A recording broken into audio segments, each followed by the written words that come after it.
Hello everyone, इस video में हम डिस्कस करेंगे क्लास 10th केमिस्ट्री का एक चैप्टर जिसका नाम है एनालिटिकल केमिस्ट्री। तो सबसे पहले हम ये समझते हैं कि एनालिटिकल केमिस्ट्री का मीनिंग क्या होता है। एनालिटिकल जो वर्ड आया है एनालिसिस से, तो यहाँ पर हम किसी भी केमिकल सब्सटेंस का एक्सपेरिमेंटल एनालिसिस करते हैं और ये एक्सपेरिमेंटल एनालिसिस जनरली दो तरीके के होते हैं। एक होता है क्वालिटेटिव एनालिसिस और दूसरा होता है क्वांटिटेटिव एनालिसिस। तो पहले बात करते हैं क्वालिटेटिव एनालिसिस की। तो आप एक्सपेरिमेंटल एनालिसिस से अगर किसी भी केमिकल सब्सटेंस में किसी भी रेडिकल या एटम या आयंस की प्रेजेंस का पता करते हो तो वो होता है क्वालिटेटिव एनालिसिस, जिससे उसकी क्वालिटी का पता चलता है। फॉर एग्जांपल, अगर मुझे किसी सब्सटेंस में पता करना है कि इसमें सोडियम प्रेजेंट है या नहीं है, तो वो किससे पता करेंगे? क्वालिटेटिव एनालिसिस से। या मुझे कैल्शियम का पता करना है, या मुझे परमैंगनेट आयन का पता करना है, या फिर मुझे कार्बोनेट आयन का पता करना है, तो वो सब आता है क्वालिटेटिव एनालिसिस में। तो क्वालिटेटिव एनालिसिस में हम ये पता करते हैं कि किसी भी केमिकल सब्सटेंस में कोई भी एलिमेंट या रेडिकल प्रेजेंट है या फिर नहीं है। दूसरा होता है आपका क्वांटिटेटिव एनालिसिस। तो क्वांटिटेटिव एनालिसिस नाम ही सजेस्ट करता है क्वांटिटेटिव। Quantitative means quantity. तो हम वहाँ पे ये पता करते हैं कि कोई भी सब्सटेंस कितनी क्वांटिटी में प्रेजेंट है। जैसे कि एक केमिकल सब्सटेंस मेरे पास है, तो उसमें अगर मुझे पता करना है कि इसमें सोडियम कितना परसेंट है, या फिर पोटेशियम कितना परसेंट है, या फिर ऑक्सीजन कितना परसेंट है, क्लोरीन कितना परसेंट है, तो वो हो गया क्वांटिटेटिव एनालिसिस। तो जहाँ पे आपको क्वांटिटी पता करनी है, परसेंटेज, कंपोजिशन पता करना है, वो पता करने के लिए हम यूज़ करते हैं क्वांटिटेटिव एनालिसिस। और किसी कैटायन, एनायन या एटम्स की प्रेजेंस के लिए हम यूज़ करते हैं क्वालिटेटिव एनालिसिस। तो इस चैप्टर में आपको केवल क्वालिटेटिव एनालिसिस के बारे में पढ़ना है। क्वांटिटेटिव एनालिसिस के बारे में आप नेक्स्ट क्लासेस में पढ़ोगे। तो सबसे पहले हम कुछ आयंस के कलर के बारे में देख लेते हैं। वैसे ज़्यादातर कैटायंस और एनायंस कलरलेस होते हैं, लेकिन कुछ कैटायंस और एनायंस कलर शो करते हैं और उनकी वजह से उनके कंपाउंड्स जो होते हैं वो भी कलर शो करते हैं। फॉर एग्जांपल Cu2+, ये है क्यूप्रिक आयन। क्यूप्रिक आयन की वजह से कंपाउंड ब्लू कलर शो करता है। तो जैसे आपने कॉपर सल्फेट देखा होगा, तो उसमें क्यूप्रिक आयन होता है, तो उसकी वजह से उसका कलर ब्लू दिखता है। उसी तरीके से फेरस, तो फेरस आयन, जैसे फेरस सल्फेट आप देखोगे तो उसका कलर ग्रीन दिखेगा आपको। तो फेरस आयन कौन सा कलर एग्जिबिट करता है? ग्रीन। Ferric ion yellow. उसी तरीके से this is chromate ion, that is CrO4 2- ion, तो ये क्या कलर शो करता है? Yellow. Cr2O7 2-, that is dichromate ion, तो डाइक्रोमेट कौन सा कलर शो करता है? ऑरेंज। और MnO4-, ये है परमैंगनेट आयन, तो परमैंगनेट आयन शो करता है पिंक या फिर पर्पल कलर अपने सॉल्यूशंस में। तो ये कुछ कैटायंस और एनायंस हैं जो कलर एग्जिबिट करते हैं। तो अब हम क्वालिटेटिव एनालिसिस की बात करेंगे, और क्वालिटेटिव एनालिसिस में हम यूज़ करेंगे दो सब्सटेंसेस, एक है सोडियम हाइड्रोक्साइड और दूसरा है अमोनियम हाइड्रोक्साइड, और देखेंगे कि कैसे सोडियम हाइड्रोक्साइड और अमोनियम हाइड्रोक्साइड की हेल्प से हम कैटायंस को आइडेंटिफाई कर सकते हैं। तो अब हम देखते हैं use of ammonium hydroxide in analytical chemistry. तो अमोनियम हाइड्रोक्साइड का एनालिटिकल केमिस्ट्री में क्या यूज़ होता है?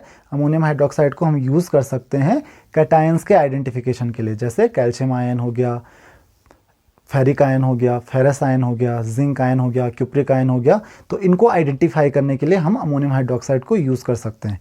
तो जैसे कोई भी सॉल्ट है, सपोज आपके पास कैल्शियम सॉल्ट है, तो कैल्शियम आयन को कैसे आइडेंटिफाई करेंगे? तो अगर कैल्शियम सॉल्ट होगा तो उसमें कैल्शियम आयन प्रेजेंट होगा। तो अगर इसको हम ट्रीट करते हैं अमोनियम हाइड्रोक्साइड के साथ, तो ये फॉर्म करता है एक डल वाइट प्रेसिपिटेट। तो अगर ये डल वाइट प्रेसिपिटेट फॉर्म करता है तो हम समझ जाएंगे कि इसमें कैल्शियम आयन प्रेजेंट है। दूसरी चीज़ कि ये जो डल वाइट प्रेसिपिटेट होता है, ये एक्सेस ऑफ अमोनियम हाइड्रोक्साइड में क्या होता है? इनसॉल्युबल होता है। मीन्स अगर आप अमोनियम हाइड्रोक्साइड को एक्सेस में पास करेंगे, एक्सेस में सप्लाई करेंगे इस सोल्यूशन में, तो ये उसमें भी डिजॉल्व नहीं होगा, ये तब भी अनडिजॉल्व रहेगा। सिमिलरली अगर हमें फेरस आयन का पता करना है, फेरस आयन को आइडेंटिफाई करना है, तो उसका एक सॉल्ट लीजिए, जैसे फेरस सल्फेट है, तो अमोनियम हाइड्रोक्साइड के साथ अगर इसको ट्रीट करेंगे तो ये फॉर्म करेगा फेरस हाइड्रोक्साइड, FeOH2, जिसका कलर होता है डर्टी ग्रीन। तो एक डर्टी ग्रीन प्रेसिपिटेट फॉर्म करता है, और ये डर्टी ग्रीन प्रेसिपिटेट भी एक्सेस ऑफ अमोनियम हाइड्रोक्साइड में इनसॉल्युबल होता है। नेक्स्ट है आपके पास फेरिक आयन। तो इसके लिए हम एक फेरिक सॉल्ट ले लेंगे, जैसे फेरिक क्लोराइड हमारे पास है, और इसको अमोनियम हाइड्रोक्साइड के साथ ट्रीट करेंगे तो ये फॉर्म करेगा फेरिक हाइड्रोक्साइड, जो कि एक रेडिश ब्राउन कलर का प्रिसिपिटेट फॉर्म करता है। तो it forms a reddish brown precipitate. तो इस रेडिश ब्राउन प्रिसिपिटेट से हमको पता चल जाएगा कि यहाँ पे फेरिक आयन प्रेजेंट है, और ये भी एक्सेस ऑफ अमोनियम हाइड्रोक्साइड में इनसॉल्युबल ही होता है। नेक्स्ट आपके पास लेड आयन। तो लेड आयन का एक सॉल्ट ले लीजिए, lead nitrate plus ammonium hydroxide, तो ये क्या फॉर्म करेगा? Lead hydroxide. और ये लेड हाइड्रोक्साइड एक चॉकी वाइट प्रिसिपिटेट होता है। तो अगर चॉकी वाइट प्रिसिपिटेट फॉर्म होता है तो आपको पता चल जाएगा कि इसमें लेड आयन प्रेजेंट है। तो नेक्स्ट इज जिंक आयन। तो जिंक आयन के लिए एक जिंक सॉल्ट लीजिए, जैसे zinc sulphate plus NH4OH, and it will give ZnOH whole twice, that is zinc hydroxide. और इस जिंक हाइड्रोक्साइड होता है एक जिलेटिनस वाइट प्रिसिपिटेट। तो यहाँ से आपको जिंक हाइड्रोक्साइड का पता चल जाएगा। अच्छा, अगर आप और भी ज़्यादा NH4OH पास करते हो इस सॉल्यूशन में, तो ये जो जिलेटिनस वाइट प्रिसिपिटेट होता है वो एक्सेस ऑफ अमोनियम हाइड्रोक्साइड में डिजॉल्व हो जाता है। तो अभी तक इन सब में से कोई भी सॉल्ट डिजॉल्व नहीं हो रहा था, किसी का भी प्रिसिपिटेट डिजॉल्व नहीं हो रहा था, तो ये जिंक हाइड्रोक्साइड लेकिन डिजॉल्व हो जाता है। क्यों डिजॉल्व होता है? क्योंकि आप अगर एक्सेस ऑफ अमोनियम हाइड्रोक्साइड पास करोगे तो जिंक हाइड्रोक्साइड और अमोनियम सल्फेट जो कि फॉर्म हुआ था वो अमोनियम हाइड्रोक्साइड के साथ, एक्सेस ऑफ अमोनियम हाइड्रोक्साइड के साथ रिएक्ट करके फॉर्म करेगा tetraammine zinc sulphate, which is this. और ये टेट्राअमाइन जिंक सल्फेट सॉल्युबल होता है, तो इसकी वजह से ये, क्योंकि टेट्राअमाइन जिंक सल्फेट फॉर्म कर लेता है और इस वजह से डिजॉल्व हो जाता है। तो नेक्स्ट है आपका क्यूप्रिक आयन। क्यूप्रिक आयन के लिए हम एक क्यूप्रिक सॉल्ट लेंगे, जैसे क्यूप्रिक सल्फेट, और क्यूप्रिक सल्फेट को हम ट्रीट करेंगे अमोनियम हाइड्रोक्साइड के साथ। तो ये फॉर्म करता है क्यूप्रिक हाइड्रोक्साइड या कॉपर हाइड्रोक्साइड, और इसका कलर होता है पेल ब्लू। तो एक फॉर्म करता है एक पेल ब्लू प्रिसिपिटेट, और ये पेल ब्लू प्रिसिपिटेट भी जिंक हाइड्रोक्साइड की तरह सॉल्युबल होता है in excess of ammonium hydroxide. मतलब आप एक्सेस अमोनियम हाइड्रोक्साइड इसमें पास करोगे तो ये फिर से उसमें भी डिजॉल्व हो जाता है। तो कैसे? क्योंकि क्यूप्रिक हाइड्रोक्साइड रिएक्ट करता है एक्सेस ऑफ अमोनियम हाइड्रोक्साइड के साथ, उसमें पहले से ही अमोनियम सल्फेट प्रेजेंट था, तो ये इसके साथ रिएक्ट करके क्या फॉर्म करेगा? Tetraammine copper sulphate. So it is tetraammine copper sulphate. और ये टेट्राअमाइन कॉपर सल्फेट जो होता है ये एक सॉल्युबल सॉल्ट होता है। तो क्योंकि एक सॉल्युबल सॉल्ट होता है तो इसीलिए जब आप एक्सेस ऑफ अमोनियम हाइड्रोक्साइड पास करते हो कॉपर हाइड्रोक्साइड से, तो वो कन्वर्ट होता है टेट्राअमाइन कॉपर सल्फेट में, और इसीलिए ये डिजॉल्व हो जाता है। नेक्स्ट टॉपिक है हमारे पास use of sodium hydroxide in analytical chemistry. तो जैसे हमने अमोनियम हाइड्रोक्साइड को यूज़ किया था for analytical chemistry qualitative analysis के लिए, उसी तरीके से हम सोडियम हाइड्रोक्साइड को भी यूज़ करते हैं। तो थोड़ा बहुत सिमिलैरिटीज़ हैं यूज़ ऑफ सोडियम हाइड्रोक्साइड और यूज़ ऑफ अमोनियम हाइड्रोक्साइड में। जैसे कैल्शियम आयन, तो कैल्शियम सॉल्ट को अगर आप ट्रीट करेंगे जैसे calcium chloride with sodium hydroxide, ये फॉर्म करेगा कैल्शियम हाइड्रोक्साइड। कैल्शियम हाइड्रोक्साइड क्या होता है? एक डल वाइट प्रिसिपिटेट होता है, और ये इनसॉल्युबल होता है एक्सेस ऑफ सोडियम हाइड्रोक्साइड में। नेक्स्ट है आपके पास फेरस आयन के लिए। तो फेरस सॉल्ट लेंगे हम एक, जैसे फेरस सल्फेट है। फेरस सल्फेट को अगर हम ट्रीट करेंगे सोडियम हाइड्रोक्साइड के साथ तो ये फॉर्म करेगा फेरस हाइड्रोक्साइड। और फेरस हाइड्रोक्साइड एक डर्टी ग्रीन प्रिसिपिटेट होता है, जो कि हमने अमोनियम हाइड्रोक्साइड के केस में भी देखा था। और ये डर्टी ग्रीन प्रिसिपिटेट भी इनसॉल्युबल होता है एक्सेस ऑफ सोडियम हाइड्रोक्साइड में। मतलब आप सोडियम हाइड्रोक्साइड को और अगर पास करोगे इसके थ्रू तो ये तब भी इनसॉल्युबल ही होगा, उसके बाद भी ये डिजॉल्व नहीं होगा। नेक्स्ट आपके पास फेरिक आयन के लिए, तो एक फेरिक सॉल्ट लेंगे हम, जैसे फेरिक क्लोराइड। फेरिक क्लोराइड को हम ट्रीट करेंगे अमोनियम हाइड्रोक्साइड के साथ, और ये फॉर्म करेगा ferric hydroxide plus sodium chloride. ना ये जो फेरिक हाइड्रोक्साइड होता है इसका कलर होता है रेडिश ब्राउन, तो एक रेडिश ब्राउन प्रिसिपिटेट फॉर्म करता है, और ये भी इनसॉल्युबल होता है एक्सेस ऑफ सोडियम हाइड्रोक्साइड में। तो नेक्स्ट आपके पास लेड आयन। तो लेड आयन के लिए एक लेड सॉल्ट लेंगे, जैसे लेड नाइट्रेट, और इसको ट्रीट करेंगे अमोनियम हाइड्रोक्साइड के साथ, तो ये फॉर्म करेगा लेड हाइड्रोक्साइड। और ये लेड हाइड्रोक्साइड होता है एक चॉकी वाइट प्रिसिपिटेट। ये लेड हाइड्रोक्साइड जो होता है वो एक्सेस ऑफ सोडियम हाइड्रोक्साइड में क्या होता है? सॉल्युबल होता है, बाकियों की तरह ये इनसॉल्युबल नहीं होता है बल्कि ये सॉल्युबल होता है। अब ये सॉल्युबल क्यों होता है? क्योंकि लेड हाइड्रोक्साइड को अगर हम ट्रीट करेंगे सोडियम हाइड्रोक्साइड के साथ तो ये फॉर्म करेगा सोडियम प्लम्बाइट, दैट इज Na2PbO2, इसका नाम है सोडियम प्लम्बाइट। तो क्योंकि ये सोडियम प्लम्बाइट सॉल्युबल होता है और इसी वजह से जब लेड हाइड्रोक्साइड के साथ हम एक्सेस में सोडियम हाइड्रोक्साइड पास करते हैं तो ये एक सॉल्युबल सब्सटेंस फॉर्म करता है और इसी तरीके से ये डिसॉल्व हो जाता है।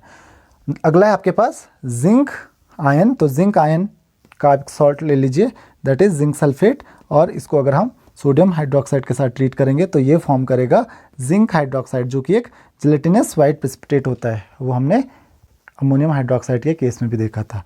और ये gelatinous white precipitate excess of sodium hydroxide में डिसॉल्व हो जाता है। क्यों? सेम रीज़न, ये डिसॉल्व होके एक नया सॉल्ट फॉर्म करता है जिसका नाम है सोडियम जिंकेट। इसका नाम है सोडियम जिंकेट। और ये सोडियम जिंकेट क्या होता है? सॉल्युबल सॉल्ट होता है, ये भी कलरलेस होता है।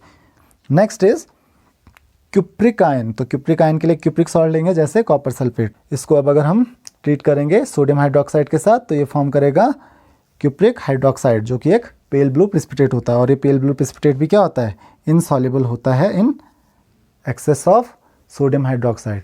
तो अब आपको ध्यान क्या रखना है? दो बातें ध्यान रखनी है कि लेड हाइड्रोक्साइड और जिंक हाइड्रोक्साइड सॉल्युबल हो जाता है किसमें? सोडियम हाइड्रोक्साइड में। और अगर हम अमोनियम हाइड्रोक्साइड की बात करें तो अमोनियम हाइड्रोक्साइड में कौन डिसॉल्व होता है? कॉपर हाइड्रोक्साइड और जिंक हाइड्रोक्साइड। तो जिंक हाइड्रोक्साइड आप देख सकते हो सोडियम हाइड्रोक्साइड और अमोनियम हाइड्रोक्साइड दोनों में डिसॉल्व हो जाता है। लेकिन अगर हम बात करें कॉपर हाइड्रोक्साइड की तो कॉपर हाइड्रोक्साइड किस में डिसॉल्व होता है? अमोनियम हाइड्रोक्साइड में। अमोनियम हाइड्रोक्साइड में डिसॉल्व होकर एक डीप ब्लू सॉल्यूशन फॉर्म करता है जिसका नाम है टेट्रामाइन कॉपर सल्फेट। लेकिन अगर हम लोग बात करें सोडियम हाइड्रोक्साइड की तो सोडियम हाइड्रोक्साइड में कॉपर हाइड्रोक्साइड डिसॉल्व नहीं होता है। उसी तरीके से लेड हाइड्रोक्साइड अमोनियम हाइड्रोक्साइड में डिसॉल्व नहीं होता है, लेकिन lead hydroxide excess of sodium hydroxide में डिसॉल्व हो जाता है और फॉर्म करता है एक कलरलेस सॉल्यूशन। तो जनरली जो डिसॉल्व होने के बाद ये जो सॉल्यूशंस फॉर्म करते हैं वो जनरली कलरलेस ही होते हैं, एक्सेप्ट कॉपर का जो सॉल्यूशन होता है वो टेट्रामाइन कॉपर सल्फेट, उसका कलर होता है डीप ब्लू। नेक्स्ट टॉपिक है action of caustic alkalies on certain metals. तो हम दो कॉस्टिक एल्कलाइज की बात कर रहे हैं, NaOH जिसको आप कॉस्टिक सोडा भी बोलते हो एंड KOH जिसको आप कॉस्टिक पोटैश भी बोलते हो। तो NaOH is sodium hydroxide, KOH is potassium hydroxide. तो हम sodium hydroxide and potassium oxide की रिएक्शन की बात कर रहे हैं विद सर्टेन मेटल्स। तो हम बेसिकली यहाँ पे तीन मेटल्स की बात करेंगे, जिंक, एल्यूमिनियम और लेड, क्योंकि यहाँ पे वो डिफरेंटली रिएक्ट करता है। तो आप देख सकते हैं जिंक के साथ अगर सोडियम हाइड्रोक्साइड रिएक्ट करेगा तो ये फॉर्म करेगा सोडियम जिंकेट और लिबरेट करेगा हाइड्रोजन गैस। अगर पोटेशियम हाइड्रोक्साइड के साथ आप जिंक को ट्रीट करते हो तो ये फॉर्म करेगा पोटेशियम जिंकेट और लिबरेट करेगा हाइड्रोजन गैस। उसी तरीके से अगर हम एल्यूमिनियम की बात करें तो एल्यूमिनियम सोडियम हाइड्रोक्साइड के साथ रिएक्ट करेगा विद वाटर और फॉर्म करेगा सोडियम एल्यूमिनेट, इसका नाम है सोडियम एल्यूमिनेट, और लिबरेट करेगा hydrogen gas. Aluminium potassium hydroxide के साथ रिएक्ट करेगा और फॉर्म करेगा पोटेशियम एल्यूमिनेट और हाइड्रोजन गैस लिबरेट करेगा। सेम लेड के लिए देख लेते हैं। लेड अगर सोडियम हाइड्रोक्साइड के साथ रिएक्ट करेगा तो ये फॉर्म करेगा सोडियम प्लम्बाइट और हाइड्रोजन गैस लिबरेट करेगा। और लेड को अगर आप ट्रीट करोगे पोटेशियम हाइड्रोक्साइड के साथ तो ये फॉर्म करेगा potassium plumbite and hydrogen gas liberate करेगा। नेक्स्ट टॉपिक है action of caustic alkalies on hydroxide and oxides of metals. तो जैसे कि आपको पता है कि ज़्यादातर मेटल्स के ऑक्साइड्स और हाइड्रोक्साइड बेसिक होते हैं, और बेसिक होने की वजह से वो सोडियम हाइड्रोक्साइड और पोटेशियम हाइड्रोक्साइड के साथ कोई रिएक्शन नहीं करते, क्योंकि सोडियम हाइड्रोक्साइड और पोटेशियम हाइड्रोक्साइड भी क्या होते हैं? बेसिक होते हैं। तो ज़्यादातर मेटल ऑक्साइड्स और हाइड्रोक्साइड्स के आप रिएक्शन नहीं देखोगे, बट कुछ मेटल ऑक्साइड्स और हाइड्रोक्साइड्स होते हैं एम्फोटेरिक। एम्फोटेरिक मीन्स जो रिएक्शन करते हैं acids as well as bases के साथ। तो क्योंकि एम्फोटेरिक ऑक्साइड्स एसिड्स के साथ बेस की तरह बिहेव करते हैं और बेस के साथ एसिड की तरह बिहेव करते हैं, तो इसीलिए कुछ एम्फोटेरिक ऑक्साइड्स और हाइड्रोक्साइड्स जो सोडियम हाइड्रोक्साइड और पोटेशियम हाइड्रोक्साइड है उसके साथ रिएक्ट करके सॉल्ट और वाटर फॉर्म करते हैं। इसमें कुछ एग्जांपल्स हैं जिंक, लेड और एल्यूमिनियम के। तो कुछ एग्जांपल्स देख लेते हैं, जैसे zinc oxide. Zinc oxide sodium hydroxide के साथ रिएक्ट करके सोडियम जिंकेट फॉर्म करता है और वाटर फॉर्म करता है। उसी तरीके से जिंक ऑक्साइड पोटेशियम हाइड्रोक्साइड के साथ पोटेशियम जिंकेट और वाटर फॉर्म करेगा। क्यों? क्योंकि ये एम्फोटेरिक ऑक्साइड है। एक और एग्जांपल है एल्यूमिनियम ऑक्साइड का। तो एल्यूमिनियम ऑक्साइड भी सोडियम हाइड्रोक्साइड के साथ रिएक्ट करके फॉर्म करेगा सोडियम एल्यूमिनेट और वाटर। एल्यूमिनियम ऑक्साइड अगर पोटेशियम हाइड्रोक्साइड के साथ रिएक्ट करेगा तो ये फॉर्म करेगा पोटेशियम एल्यूमिनेट और वाटर। उसी तरीके से लेड ऑक्साइड, ये भी एक एम्फोटेरिक ऑक्साइड है। तो ये सोडियम हाइड्रोक्साइड के साथ सोडियम प्लम्बाइट और वाटर फॉर्म करेगा और पोटेशियम हाइड्रोक्साइड के साथ लेड ऑक्साइड पोटेशियम प्लम्बाइट और वाटर फॉर्म करेगा। उसी तरीके से जिंक हाइड्रोक्साइड सोडियम हाइड्रोक्साइड के साथ फॉर्म करेगा सोडियम जिंकेट और वाटर, क्योंकि इनके हाइड्रोक्साइड्स भी क्या होते हैं, एम्फोटेरिक होते हैं। जिंक हाइड्रोक्साइड अगर पोटेशियम हाइड्रोक्साइड के साथ रिएक्ट करेगा तो क्या फॉर्म करेगा, पोटेशियम जिंकेट एंड वाटर। उसी तरीके से एल्यूमिनियम हाइड्रोक्साइड सोडियम हाइड्रोक्साइड के साथ रिएक्ट करके फॉर्म करेगा सोडियम एल्यूमिनेट और water. Aluminium hydroxide potassium hydroxide के साथ रिएक्ट करके फॉर्म करेगा potassium aluminate and water. Lead hydroxide sodium hydroxide के साथ रिएक्ट करके फॉर्म करेगा सोडियम प्लम्बाइट एंड वाटर। और लेड हाइड्रोक्साइड पोटेशियम हाइड्रोक्साइड के साथ रिएक्ट करेगा और फॉर्म करेगा पोटेशियम हाइड्रोक्साइड और वाटर। तो ये कुछ रिएक्शंस थी एम्फोटेरिक मेटल ऑक्साइड्स और एम्फोटेरिक मेटल हाइड्रोक्साइड्स के साथ कॉस्टिक एल्कलाइज की। तो अगर आपको इस पूरे चैप्टर में कहीं पे भी कोई डाउट है तो आप प्लीज़ वीडियो को एक बार फिर से देख लीजिए, और अगर आपकी कोई क्वेरीज हैं तो आप क्वेश्चंस मुझे कमेंट में पूछ सकते हैं। Thank you very much.